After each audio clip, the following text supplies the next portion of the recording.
America ਦੇ ਸਾਬਕਾ ਰਾਸ਼ਟਰਪਤੀ ਬਰਾਕ ਓਬਾਮਾ ਹੋਰਾਂ ਵੱਲੋਂ ਪਿਛਲੇ ਦਿਨੀ ਇੱਕ ਇੰਟਰਵਿਊ ਦਿੱਤੀ ਗਈ। ਇਹ ਇੰਟਰਵਿਊ ਚਾਹੇ 30 ਮਿੰਟ ਦੀ ਸੀ, ਪਰ ਇਹਦੇ ਵਿੱਚੋਂ ਸਾਡਾ ਸਰੋਕਾਰ ਸਿਰਫ 2 ਮਿੰਟਾਂ ਨੂੰ ਲੈ ਕੇ ਆ।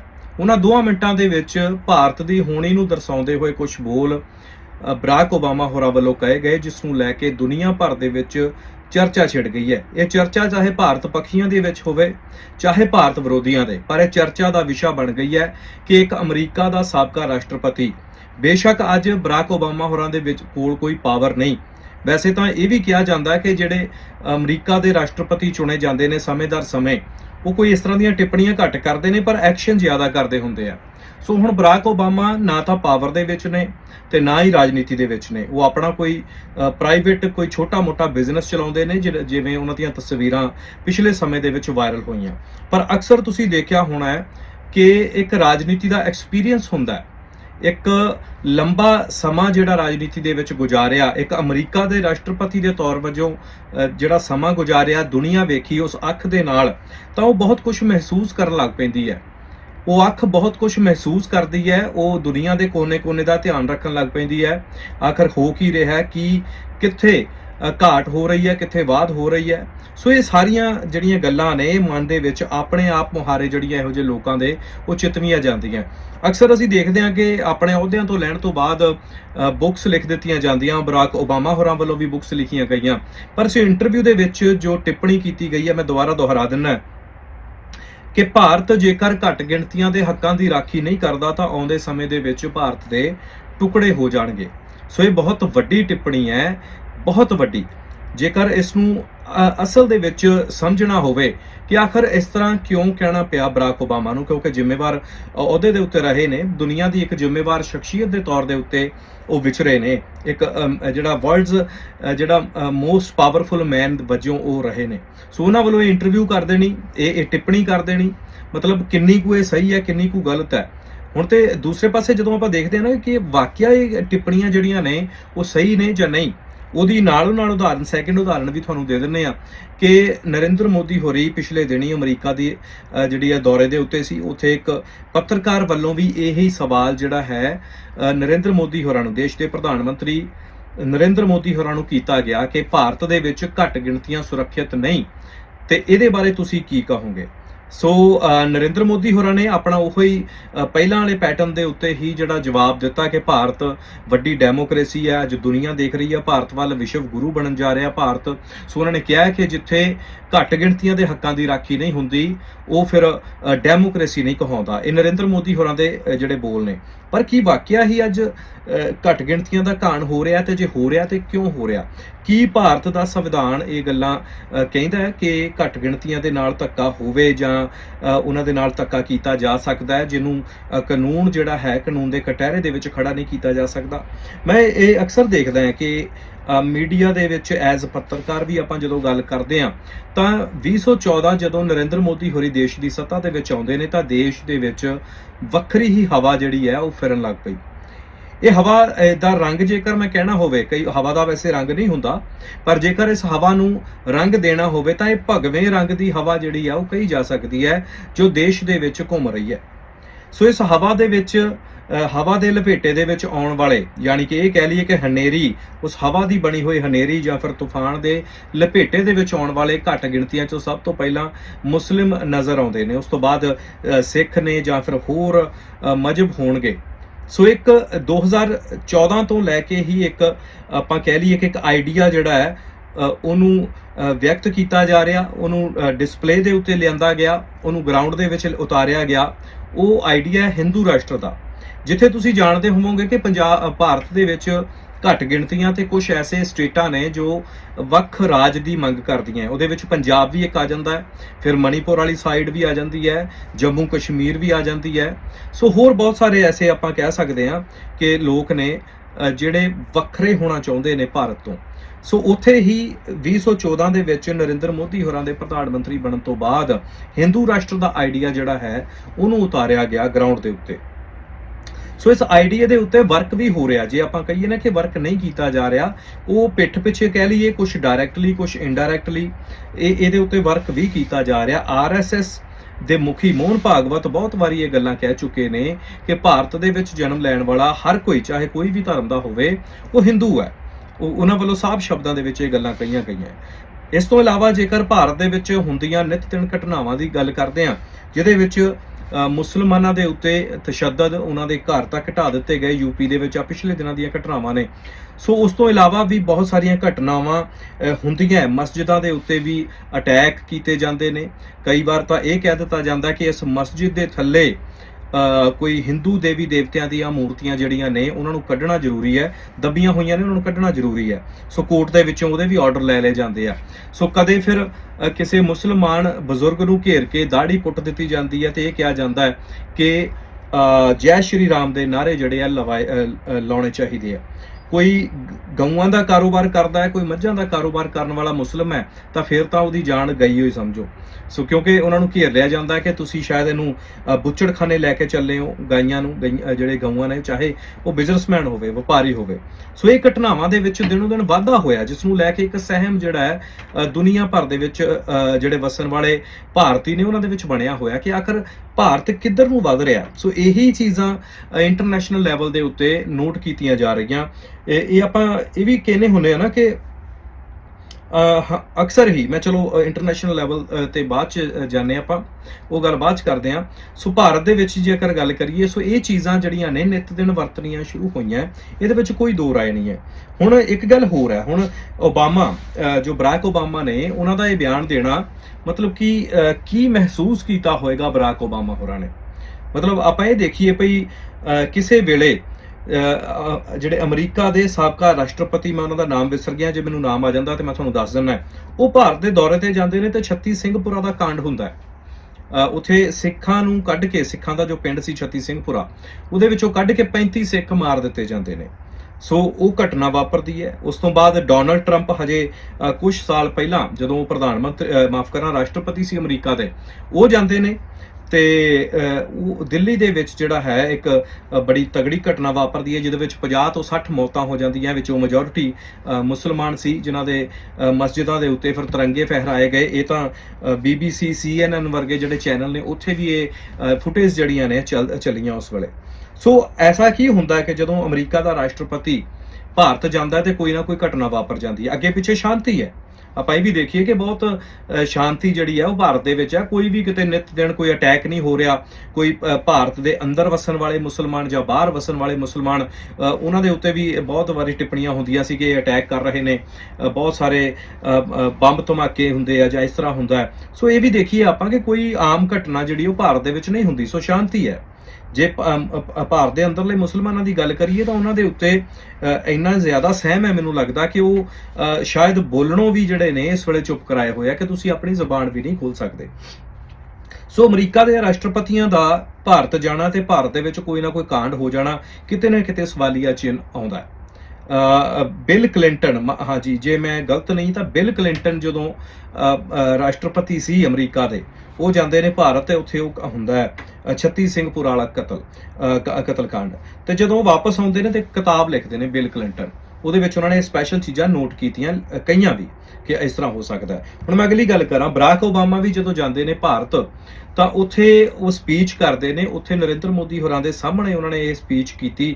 ਉਹਦੇ ਵਿੱਚ ਕਿਹਾ ਕਿ ਭਾਰਤ ਨੂੰ ਘੱਟ ਗਿਣਤੀਆਂ ਦੇ ਹੱਕਾਂ ਦੀ ਰਾਖੀ ਕਰਨੀ ਚਾਹੀਦੀ ਹੈ। ਉਸ ਵੇਲੇ ਵੀ ਬਰਾਕ ਓਬਾਮਾ ਹੋਰਾਂ ਦੇ ਜਿਹੜੇ ਇਹ ਬੋਲ ਸੀ। ਫਿਰ ਡੋਨਲਡ ਟਰੰਪ ਜਾਂਦੇ ਨੇ ਤਾਂ ਡੋਨਲਡ ਟਰੰਪ ਵੀ ਇਸ ਤਰ੍ਹਾਂ ਦੀ ਟਿੱਪਣੀ ਜਿਹੜੀ ਹੈ ਉਹ ਕਰਕੇ ਆਉਂਦੇ ਨੇ। ਹੁਣ ਬਰਾਕ ਓਬਾਮਾ ਹੋਰਾਂ ਦਾ ਰਾਸ਼ਟਰਪਤੀ ਦੇ ਅਹੁਦੇ ਤੋਂ ਲੱਥ ਕੇ ਤੇ ਇਹ ਇੰਟਰਵਿਊ ਦੇ ਵਿੱਚ ਇਹ ਗੱਲਾਂ ਕਹਿਣੀਆਂ, ਸੋ ਇਹਦੇ ਤੋਂ ਭਾਰਤ ਨੂੰ ਵੀ, ਜਾਂ ਫਿਰ ਆਪਾਂ ਕਹਿ ਲਈਏ ਦੁਨੀਆ ਦੇ ਵਿੱਚ ਜਿਹੜੇ ਵਸਣ ਵਾਲੇ ਜਿਹੜੇ ਬਿਊਰੋਕਰੇਟਸ ਹੈਗੇ ਨੇ, ਜਾਂ ਫਿਰ ਆਪਾਂ ਕਹਿ ਲਈਏ ਕਿ ਜਿਹੜੇ ਪੋਲੀਟੀਕਲ ਲੋਕ ਨੇ, ਇੱਥੋਂ ਤੱਕ ਕਿ UNO ਹੈ, ਇਹ ਮੈਂ ਸਾਰਿਆਂ ਨੂੰ ਇਹ ਗੱਲ ਕਹਿਣੀ ਚਾਹੁੰਦਾ ਕਿ ਮਾਹੌਲ ਜਿਹੜਾ ਹੈ ਉਹ ਕਿਸ ਤਰ੍ਹਾਂ ਦਾ ਹੋਣਾ ਚਾਹੀਦਾ ਤੇ ਕਿੱਧਰ ਨੂੰ ਜਾ ਰਿਹਾ। ਜੇ ਅੱਜ ਨਾ ਸੰਭਲੇ ਤਾਂ ਕੀ ਤੋਂ ਕੀ ਹੋ ਸਕਦਾ ਆਉਣ ਵਾਲੇ ਸਮੇਂ ਦੇ ਵਿੱਚ। ਸੋ ਇਹ ਵੀ ਸੋਚਣਾ ਪਊਗਾ। ਹੁਣ ਜਦੋਂ ਆਪਾਂ ਗੱਲ ਕਰਦੇ ਹਾਂ ਕਿ ਵੈਸਟ ਦੇ ਵਿੱਚ, ਯਾਨੀ ਕਿ ਹੁਣ ਆਪਾਂ ਦੇਖਿਆ ਕਿ ਬਰਾਕ ਓਬਾਮਾ ਤਾਂ ਚਲੋ ਆਪਾਂ ਜੇ ਇਹ ਵੀ ਲੈ ਕੇ ਚੱਲੀਏ ਕਿ ਉਹ ਸਾਬਕਾ ਨੇ, ਮਤਲਬ ਕਿ ਉਹਨਾਂ ਦੇ ਕੋਲ ਕੋਈ ਪਾਵਰ ਨਹੀਂ, ਉਹਨਾਂ ਨੇ ਆਪ ਮੁਹਾਰੇ ਬਿਆਨ ਦੇ ਦਿੱਤਾ ਹੋਊਗਾ। ਪਰ ਇੰਟਰਨੈਸ਼ਨਲ ਅਖਬਾਰਾਂ ਦੇ ਵਿੱਚ ਵੀ ਜਿਹੜੀਆਂ ਭਾਰਤ ਵਿਰੋਧੀ ਹੁਣ ਟਿੱਪਣੀਆਂ ਜਿਹੜੀਆਂ ਨੇ ਉਹ ਆਮ ਦੇਖੀਆਂ ਜਾਂਦੀਆਂ। ਆਸਟ੍ਰੇਲੀਅਨ ਨਿਊਜ਼ਪੇਪਰ ਨੇ ਇਹ ਟਿੱਪਣੀਆਂ ਲਾਈਆਂ ਹੋਈਆਂ ਜਦੋਂ ਇੰਗਲੈਂਡ ਦੀ ਧਰਤੀ ਦੇ ਉੱਤੇ ਲੈਸਟਰ ਸ਼ਹਿਰ ਦੇ ਵਿੱਚ ਹਿੰਦੂ ਮੌਬ ਅਤੇ ਮੁਸਲਮਾਨ ਮੌਬ ਦੋਨੋਂ ਗੁੱਟਾਂ ਦੇ ਵਿੱਚ ਜਦੋਂ ਇੱਕ ਬੜੀ ਵੱਡੀ ਝੜਪ ਹੋਈ ਹੈ, ਮਤਲਬ ਇੱਕ ਦੋ ਦਿਨ ਤਾਂ ਜਿਹੜਾ ਸ਼ਹਿਰਾਂ ਦੇ ਵਿੱਚ ਜਿਹੜਾ ਸਾਰਾ ਕੁਝ ਬੈਨ ਕਰ ਦਿੱਤਾ ਗਿਆ ਸੀ, ਬੰਦ ਕਰ ਦਿੱਤਾ ਗਿਆ ਸੀ ਕਿ ਇੰਨੀ ਜ਼ਿਆਦਾ ਤਣਾਅ ਜਿਹੜਾ ਵੱਧ ਗਿਆ ਸੀ ਮੁਸਲਮਾਨ ਕਮਿਊਨਿਟੀ ਅਤੇ ਹਿੰਦੂ ਕਮਿਊਨਿਟੀ ਦੇ ਵਿੱਚ। ਸੋ ਉਹਦੇ ਹੁਣ ਜਦੋਂ ਬਾਹਰ ਆਏ ਨੇ ਸਿੱਟੇ, ਜਦੋਂ ਇਨਵੈਸਟੀਗੇਸ਼ਨ ਹੋਈ ਹੈ, ਤਾਂ ਹੁਣ ਇੰਗਲੈਂਡ ਦੀਆਂ ਅਖਬਾਰਾਂ ਲਿਖਦੀਆਂ ਕਿ ਬੀਜੇਪੀ ਯਾਨੀ ਕਿ ਮੋਦੀ ਸਰਕਾਰ ਜਿਹੜੀ ਹੈ, ਪਾਰਟੀ ਉਹਨਾਂ ਦੀ ਭਾਰਤ ਦੇ ਵਿੱਚ ਸੱਤਾ ਦੇ ਵਿੱਚ ਹੈ, ਉਹਦੇ ਤੋਂ ਪ੍ਰੇਰਿਤ ਇਹ ਲੋਕ ਸੀ ਜਿਨ੍ਹਾਂ ਨੇ ਲੈਸਟਰ ਸ਼ਹਿਰ ਦੇ ਵਿੱਚ ਜਿਹੜੀਆਂ ਇਹ ਵਾਰਦਾਤਾਂ ਨੂੰ ਅੰਜਾਮ ਦਿੱਤਾ। ਹੁਣ ਅਮਰੀਕਾ ਦੀ ਇੱਕ ਅਖਬਾਰ ਦੇ ਵਿੱਚ ਪਿਛਲੇ ਦਿਨੀ ਇੱਕ ਵੱਡੀ ਹੈਡਲਾਈਨ ਛਪੀ ਹੈ ਕਿ ਅਸੀਂ ਵਰਲਡ ਵਾਰ 1 ਜਾਂ 2 ਤਾਂ ਨਹੀਂ ਦੇਖੀ। ਲਿਖਣ ਵਾਲਾ ਜਿਹੜਾ ਆਰਟੀਕਲ ਲਿਖਣ ਵਾਲਾ ਹੈ ਉਹ ਲਿਖਦਾ ਹੈ ਕਿ ਅਸੀਂ ਵਰਲਡ ਵਾਰ 1 ਜਾਂ 2 ਤਾਂ ਨਹੀਂ ਦੇਖੀ, ਪਰ ਅੱਜ ਹੁਣ ਸਮਾਂ ਚੱਲਦਿਆਂ ਡੈਮੋਕ੍ਰੇਸੀ ਦਾ ਭੋਗ ਪੈਂਦੇ ਜ਼ਰੂਰ ਵੇਖਾਂਗੇ ਭਾਰਤ ਦੇ ਵਿੱਚ। ਮਤਲਬ ਕਿ ਉਹਨਾਂ ਦੇ ਮੁਤਾਬਕ ਕਿ ਭਾਰਤ ਦੇ ਵਿੱਚ ਹੁਣ ਡੈਮੋਕ੍ਰੇਸੀ ਦਾ ਜਿਹੜਾ ਹੈ ਉਹ ਭੋਗ ਪੈਣ ਲੱਗ ਪਿਆ। ਕਹਿੰਦੇ ਅਸੀਂ ਅੱਖਾਂ ਦੇ ਨਾਲ ਵੇਖਾਂਗੇ। ਮਤਲਬ ਉਸ ਤੋਂ ਪਹਿਲਾਂ ਡੈਮੋਕ੍ਰੇਸੀਆਂ ਫੇਲ ਹੁੰਦੀਆਂ ਜਾਂ ਵਰਲਡ ਵਾਰ 1 ਜਾਂ 2 ਤਾਂ ਨਹੀਂ ਕਹਿੰਦੇ ਅਸੀਂ ਦੇਖੀ, ਪਰ ਆਪਣੀ ਅੱਖਾਂ ਦੇ ਸਾਹਮਣੇ ਅਸੀਂ ਭਾਰਤ ਦੀ ਜਿਹੜੀ ਡੈਮੋਕ੍ਰੇਸੀ ਹੈ, ਵੱਡੀ ਡੈਮੋਕ੍ਰੇਸੀ ਜਿਹਨੂੰ ਕਿਹਾ ਜਾਂਦਾ ਹੈ, ਉਹਨੂੰ ਫੇਲ ਹੁੰਦਿਆਂ ਅੱਖੀ ਦੇਖਾਂਗੇ। ਮਤਲਬ ਕਿ ਹੁਣ ਦੁਨੀਆ ਦੇ ਵਿੱਚ ਹੁਣ BBC ਦੀ ਡਾਕੂਮੈਂਟਰੀ ਜਿਹੜੀ ਹੈ ਉਹ ਕੀ ਸਾਈਨ ਦਿੰਦੀ ਹੈ, ਉਹ ਵੀ ਇਸ ਵੱਲ ਨੂੰ ਹੀ ਇਸ਼ਾਰਾ ਕਰਦੀ ਹੈ ਕਿ ਹੁਣ ਸਾਰੇ ਵੈਸਟਰਨ ਮੁਲਕਾਂ ਦੇ ਵਿੱਚ ਜਾਂ ਯੂਰਪੀਅਨ ਸਮੂਹ ਦੇ ਵਿੱਚ ਇਹ ਚੀਜ਼ਾਂ ਆਮ ਚੱਲਣ ਲੱਗ ਪਈਆਂ ਕਿ ਭਾਰਤ ਦੇ ਵਿੱਚ ਘੱਟ ਗਿਣਤੀਆਂ ਦੇ ਨਾਲ ਜਿਹੜਾ ਹੈ ਉਹ ਧੱਕਾ ਹੁੰਦਾ ਹੈ। ਕਿ ਕਿਹੋ ਜਿਹਾ, ਮਤਲਬ ਕਿ ਆਪਾਂ ਇਹ ਵੀ ਕਹਿ ਦਿੰਦੇ ਹਾਂ ਕਿ ਬਹੁਤ ਇੱਕਾ ਦੁੱਕਾ ਸਦੀਆਂ ਪਹਿਲਾਂ ਜਦੋਂ ਆਪਾਂ ਗੱਲ ਕਰਦੇ ਹਾਂ, 20-25 ਸਾਲ ਪਹਿਲਾਂ ਦੀ ਜਦੋਂ ਗੱਲ ਕਰਦੇ ਹਾਂ, ਤਾਂ ਉਸ ਵੇਲੇ ਇਹ ਚੀਜ਼ਾਂ ਬਾਹਰ ਨਹੀਂ ਸੀ ਆਉਂਦੀਆਂ ਹੁੰਦੀਆਂ, ਅੰਦਰੋਂ ਅੰਦਰ ਹੀ ਬਹੁਤ ਕੁਝ ਹੁੰਦਾ ਰਹਿੰਦਾ ਸੀ।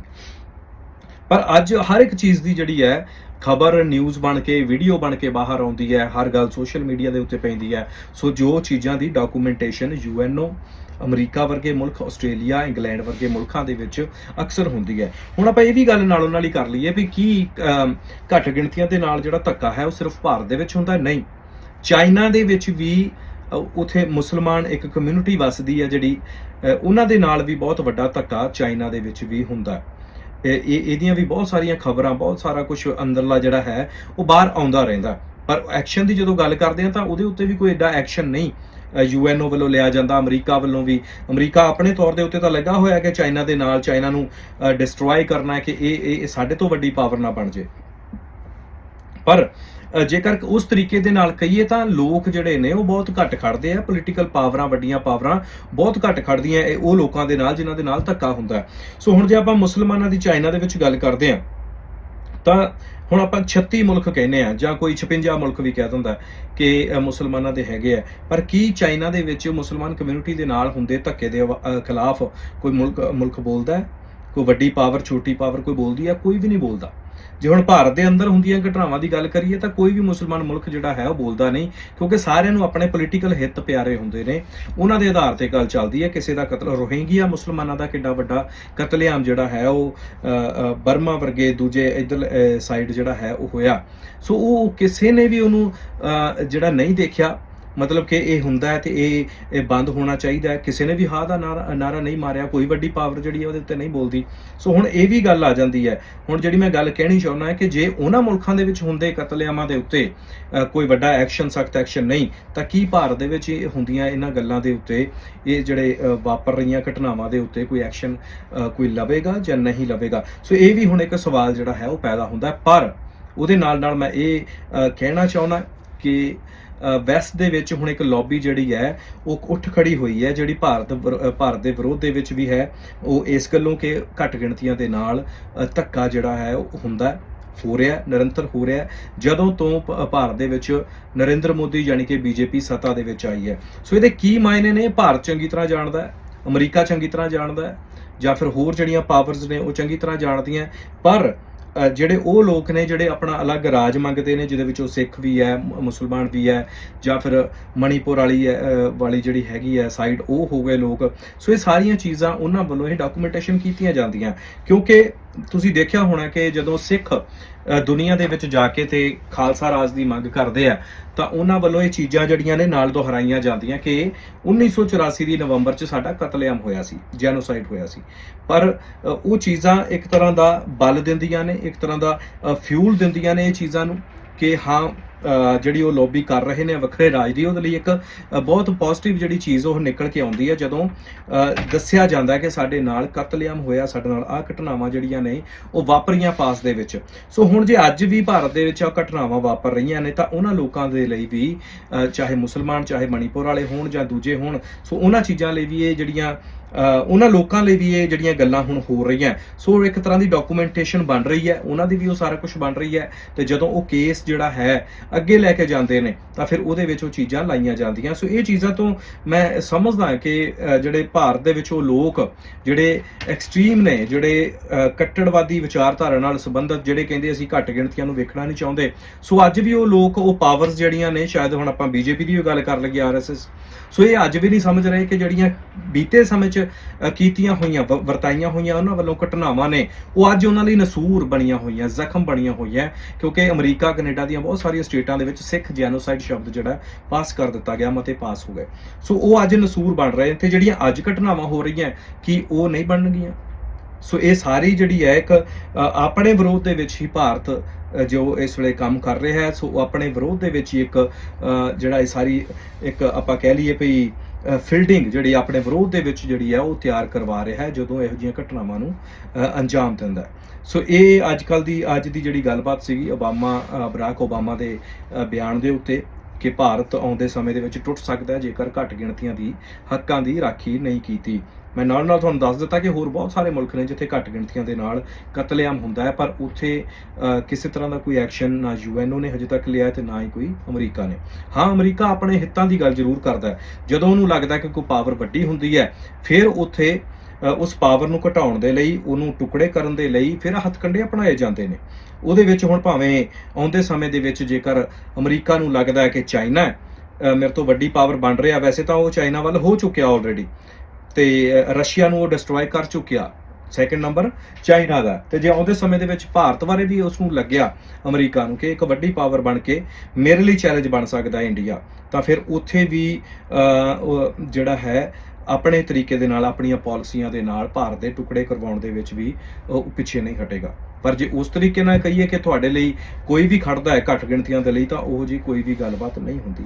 ਸੋ ਇਹ ਫਿਊਚਰ ਦੀਆਂ ਵਿਉਂਤਬੰਦੀਆਂ ਹੁੰਦੀਆਂ। ਜੇਕਰ ਅੱਜ ਅਮਰੀਕਾ ਇਹੋ ਜਿਹੇ ਬਿਆਨ ਦੇਣ ਲੱਗ ਪਿਆ ਤਾਂ ਕੀ ਫਿਊਚਰ ਪਲਾਨ ਨੇ ਉਹਦੇ, ਹੁਣ ਤੁਸੀਂ ਸਮਝਣਾ ਹੈ। ਜੇਕਰ ਅਮਰੀਕਾ ਚਾਈਨਾ ਬਾਰੇ ਜਾਂ ਹੋਰ ਮੁਲਕਾਂ ਬਾਰੇ ਇਹੋ ਜਿਹੀ ਬਿਆਨਬਾਜ਼ੀ ਕਰਦਾ ਹੈ ਕਿ ਉੱਥੇ ਆਹ ਹੁੰਦਾ ਹੈ, ਉੱਥੇ ਆਹ ਗਲਤ ਹੁੰਦਾ ਹੈ, ਤਾਂ ਉਹ ਫਿਊਚਰ ਦੇ ਪਲਾਨ ਹੁੰਦੇ ਨੇ ਕਿ ਸਨ 2030 ਦੇ ਵਿੱਚ ਜਾ ਕੇ ਅਸੀਂ ਕੀ ਕਰਾਂਗੇ, 35 ਦੇ ਵਿੱਚ ਕੀ ਕਰਾਂਗੇ, 25 ਦੇ ਵਿੱਚ ਕੀ ਕਰਾਂਗੇ। ਸੋ ਇਹ ਸਾਰੀਆਂ ਪਲੈਨਿੰਗਸ ਹੁੰਦੀਆਂ। ਪਹਿਲਾਂ ਇੱਕ ਲੋਬੀ ਤਿਆਰ ਕੀਤੀ ਜਾਂਦੀ ਹੈ, ਮੀਡੀਆ ਦੇ ਵਿੱਚ ਪ੍ਰਚਾਰਿਆ ਜਾਂਦਾ ਹੈ, ਉਹ ਸਾਰਾ ਕੁਝ ਹੁੰਦਾ ਤੇ ਫਿਰ ਇਹ ਕੰਮ ਹੁੰਦੇ ਨੇ।